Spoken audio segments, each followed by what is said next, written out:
Hi everyone and welcome back to my channel. My name is Nicki. For those who are new here, I'm an author and editor and I post videos here on YouTube about writing, editing, reading and all the other things I love. First off, an apology for my damp hair. I was actually hoping to film these vlogs at the weekend and I've now discovered my husband has night shifts, which means he'll be sleeping all during the day and I won't be able to film because all this talking out loud will disturb his sleep. So it's been a bit of a sudden panic to get them filmed for you today while he's at work. I've got a couple of hours to spare and I thought I'd quickly knock them out, but I had just come out the shower after my exercise and my walk around the block, so I am a little damp, so please forgive me. So today is a vlog that I'm kind of putting under my Ask an Author sort of cover because it does kind of relate to writing. However, in some ways it's a slightly separate issue from most of my normal vlogs. It's actually my friend Alina who wished to have me film this vlog. She's just recently started bullet journaling and I've been doing it for about a year and a half, and she was interested in seeing some of my spreads. So I thought it seemed a nice time to put together just a couple of quick little vlogs just looking about how I use my bullet journal and the benefits that it might have for some of you guys out there. Now, as a writer, I find forward planning really important, and I will say straight off the bat that I don't bullet journal in the traditional sense of the term. I use similar spreads, I use similar layouts, similar ideas, but what I don't do is just put in a week as I go.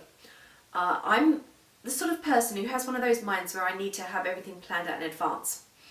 In addition to that, with my blogging where I've got posts going up different weeks and that I'm planning months in advance, it's no good for me only to be able to put in a week at a time. So when I put my bullet journals together, I do plot out week spreads for the entire year before I start. So they are always at the front, one week after the other, no disruptions, so that I can do all that forward planning, because the future logs are fine if you're only putting in 3 or 4 items a month. But for me, when I've got blog posts and vlogs and things going out every week, in addition to promos for my books, it's just not going to work, only being able to see a week or 2 at a time. So I don't completely do it in the traditional sense, but I do use the same approach and style in other ways. So what I'm going to do in a moment is I'll just zoom in the camera onto my bullet journals and I'll show you a bit of a mix of some spreads from the ones I'm using this year and what I've just been setting up ready for next year. Yes, I know it's only June, but I'm already ready for January.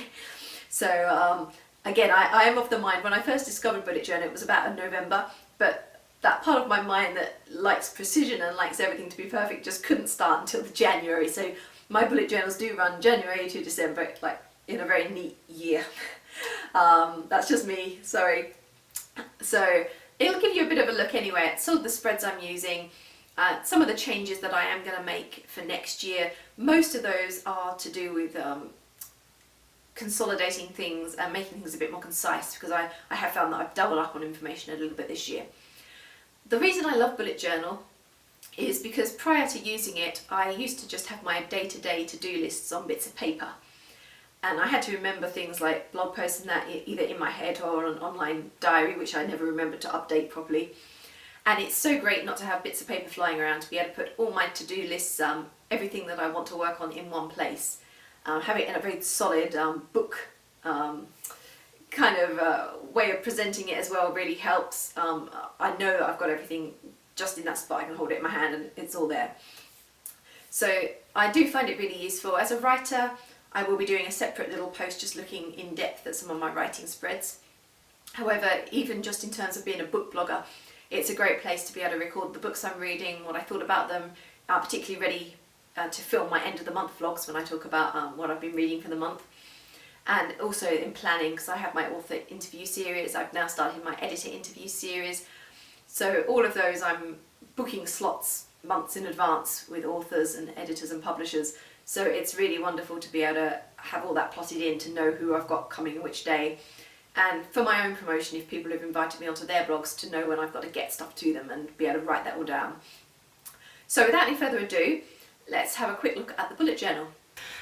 So let's start off by taking a look at my weekly spreads. In many ways, these are my most important spreads because this is where I track things I have to do day by day, week by week, including as far as my blogging and vlogging goes. It's where I note any posts that I've promised to put up for people, whether that's a one-off promo or part of my interview series. As you'll see here, I've got down who I've got on the interview that day, plus who's meant to be on next week, so I can send them a reminder if they haven't sent their stuff yet. Basically, as you can see, I have a section for each day in which I put any tasks, emails I need to send, anything else I need to do, and that's not just online stuff. That includes if I have to clean the house or, you know, clean the bathroom, that sort of thing. I have a general task spots here, which is essentially for anything that I don't have to do on a particular day, but I need to get done that week. I have our meal planning here. We have the days of the week alongside my husband's shifts. He works shift work at the hospital, so he has a different start and finish time each day, so we have to allow for that when we're planning dinners, so it's helpful to have that there. I have a little entertainment section. There's nothing written in this one at the moment, but if there's a film opening or a DVD coming out that I'd like, or something at the theatre that I'm considering seeing, that would all go in there. And finally, a little section here for my letters. I'm an avid pen pal. I get a lot of correspondence, so here is where I just mark any letters I've had in and any replies I've sent out. So this is what I'm working with this year. I have actually changed their layout very slightly for next year, so I will just show you that. So here's next year's. Essentially, we've got the same information. I just wanted to try a slightly different layout, slightly different way of popping it in. So again, we've got a section for each day. At the side here, I'll use this to track weather and temperature and things like that. Still got the meal section here, a little space there for my husband's shifts to go in, and still tasks, entertainment and letters. So I was fairly happy with the layout this year. I only changed it because essentially I wanted something that was going to be a bit quicker to draw out, but as it happened, when I sat down and did these, there was so much ruling and checking widths and things that I think it actually took longer than the old one, but never mind. So moving along, I'll just show you some of my trackers. So here we've got, this is the tracker I'm using for May. I've got a sleep tracker here, a little section for memories if something particular happens I want to keep a note of there, and my habits. I've got general habits here, so this includes everything from if I'm drinking enough water, if I'm working on my writing, am I doing family history research, am I practicing my instruments, and then moving along we've got a second page which is all my social media tracking. Now this has been it's been a bit too much this year, to be honest. I think I'm trying to log too many things. For example, just up here we see we've got vlogs, and I mark down which day I'm posting vlogs on my YouTube channel. However, most of these categories here only have one vlog per month, so having an entire line and a huge space dedicated to it seems a bit stupid. And some of the social media tracking I feel like I'm doubling up on, because I've got a section where I just say whether I went on and checked for messages that day, and I've got another section for if I actually posted something that's not just a standard book promo and things. So I have changed a little bit for this next year for 2019, so I'll just find you one of those to show you. So for 2019 onwards, and I hope this is all coming in frame okay, because I can't actually see the screen from up there, so I'm hopefully holding it all okay for you.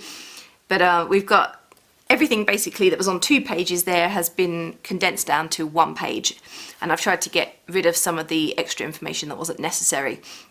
So I'm tracking my mood. Previously I had just a 1 page for the whole year for my mood tracking, but I have now changed that and I've just decided to do it month by month. Still got my sleep tracker, things like fruit, veg, water, my exercise, which again at the moment is on a completely separate page, but I've just really condensed that down into the monthly tracking. And then over here you'll see still checking some things like am I doing drawing practice, music practice, and for my Facebook, Twitter and that, my idea is that I'll put 1 line through if I've checked them and put a proper cross through if I've also posted, so that condenses those down pretty nicely. So I've also got, though, if I just flick to the relevant page, ones that are year-based ones. So I'm doing that for my language practice here. So my 6 main foreign languages that I want to be doing regular practice of. I've just made sure that I can tick off that I've done something each week for those. Plus a bit about posting blog posts and doing writer updates and sending out writer newsletters. So moving along from there to some of the one-off kind of pieces. I have, this was my cleaning tracker for this year. As you can see, it's fairly dense, it's not all that easy to read, and again I kind of felt like there was a bit too much information. When I clean the house, I clean the whole house in one go, so do I need to tick off every single individual room? So what I'm doing for this next year is I've just really condensed it down, as you see, to a single page, much easier, based on what I'm going to be doing weekly, fortnightly, monthly, and then just ones that happen quarterly or a couple of times a year. I also have some more trackers that I've been using. This one is stayed essentially the same as it did for this year, just that I'm working on at the moment. Just tracking what bills I'm getting in, how much we're spending each month. We have a gift tracker, so I can keep track of making sure I've got everyone's birthday, Christmas presents, a little bit of note, keeping track of how much I'm spending on things like that. My book release tracker I will come back to shortly, because I'm going to do a separate little bit about my using my bullet journal for my writing. I've got a MOOC tracker. Now previously I did my MOOC tracker, if I find it for you. It just ended up with a lot of drawing and messing around, I think was the issue, and it's gone missing for a minute. Where is it? There it is. So I did it like this originally, so I just had however many weeks it is, filled it in. I'm going to be doing it slightly differently for next year. I'm going to actually be drawing each MOOC in a manner like this, just so I can put the exact number of boxes needed for each one. I don't do enough that I needed that huge, enormous page, or at least I haven't been lately because I haven't had the time. Theatre trips, I've just set up here for next year. I've got pretty much the same one for this year, just a little mask thing going on there that we can write in anything that I go and see. My TV tracker for this year is a little bit different. I'm just going to find that for you. Here we go. So for this year, again, like the MOOCs, I've done it this way, but it just ended up with having to draw a load of black in all the time. So I'm going to adopt pretty much the same strategy, just having the correct number of boxes needed for that particular TV show, which is going to take up a bit more space than this one does, but I think overall it'll be a little bit neater. For these ones, old TV and old films to see, I am just going to basically write them in with little tick boxes. I will find the previous one here and show you. So this is how I did it this year. I'm probably not going to go to the hassle of all the drawing this time. There's nothing on these at the moment because I'll fill them in at the end of the year when I see what I haven't ticked off the list. One that is changing a little bit for this next year is my my movie tracker here. What I did with it this year, I'll just find the relevant page for you. Looked really pretty, doesn't it? I can just write in each film as I see it, what date, what rating I gave it. And it was really nice, but the trouble was I also had this list of new films to see. So if I knew ones that were coming out this year, I'd put them on there just as a reminder that there were ones I wanted to see, which was really doubling up a bit. So what I'm going to be doing from next year onwards is having this list here. I'll put in the names of any movies I see coming out that I want to watch, and then if I do go to see them, I can put a little tick here and write underneath the title what day I saw it and what rating I gave it. These next pages, future blogs and future vlogs. Again, it's just going to be a list of any post ideas that I have, but I won't fill them in until about December when I see what I've already crossed off the list, what ones I've filmed. And finally, the reading tracker. Now, the reading tracker is an interesting one. What I did this year is very pretty. So this is my this year reading tracker. So any new books I got on my TBR pile, I draw in here. I've tried to keep them basically by categories. So we've got like some non-fiction up here, some LGBT here, some fantasy here. And as I read the books, I colour them in. There was one issue with that, and that was again an issue of doubling up, or giving myself too much work. Because then in order to film my end of the month vlogs, I wanted information with the author, what rating I gave it, any notes. So I was basically going through everything twice. So what I'm doing for next year is just having the tracker like this. I'm going to keep, rather than 1 page per month, I'm just going to keep a running tracker going, and I'll put here which month I read it in and highlight them in a suitable colour so they stand out when I'm filming my vlog. So that is a little bit about my BuJo for you. It is really useful for me as a blogger and a writer. It's so important to have in there a way to keep track of what I'm doing. So with the week views here, being able to put in any posts that have to go up, what date they need to go up. If I need to send something, say I've got a book coming out and I wish to send some promotion out to different blogs who have offered to help me promote the release, just knowing when I need to get that ready and when it has to go out is really helpful. So I'm going to end there, but I will be back with another little one in which I talk about my writing. And whether I put that in one video or split it into two, it will just depend on how long we end up going on these. So bear with me and I'll be back in a minute. So that was my bullet journal. I really hope you enjoyed it. I had fun showing you my spreads. I'm not the most artistic. There are some hugely artistic people out there with their BuJos, but for me, I'm tempted to. I use my little bit of washi tape and that's about it. But it's more a time factor with me because I just haven't got the time to spend doing really intricate, beautiful designs for every week and things. So absolute kudos to the people who do it, because some of them look gorgeous. And if you go on places like Pinterest, you'll find so many wonderful spreads and inspiration. So I hope you might give bullet journaling a try yourself. If you do already, drop me a comment below and tell me a bit about it. What do you love about it? What brought you to it? If you don't and you've got any questions you want to ask, do drop those in too, and I will do my best to answer them.